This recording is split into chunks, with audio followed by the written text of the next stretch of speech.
A group representing ER doctors is calling on Canada's 13 premiers to make recruitment and retention of healthcare professionals a top and long-term priority. The Canadian Association of Emergency Physicians says we've been sounding the alarm about shortages of physicians and nurses for quite some time. Premier Doug Ford joins his contemporaries for 2 days' worth of meetings in Victoria, BC, where they'll be discussing the Canada Health transfer from Ottawa.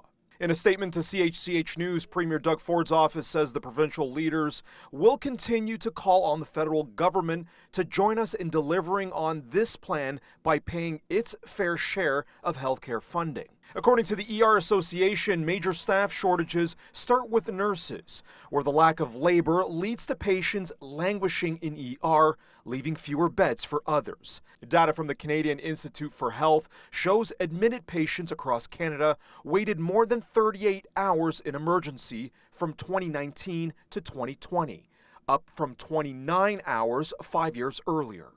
One political analyst pointed out that back in the 1960s, the feds pitched in for half of the healthcare costs, but that dwindled over time. Today, Queen's Park and others are asking Ottawa to increase its share from 22% to 35%.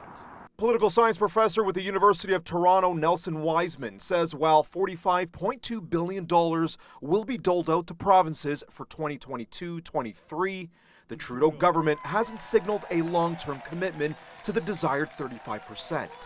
And what's been happening is that the feds have been increasing every year healthcare funding, but the increases have been short-term. But the reality is, once the provinces get the money, they do what they want to do. Prime Minister Justin Trudeau says negotiations regarding healthcare transfers will be discussed once the pandemic winds down. A success for them would be if they can get Trudeau to agree to a federal provincial conference on healthcare, a conference which is going to deal with a long-term commitment.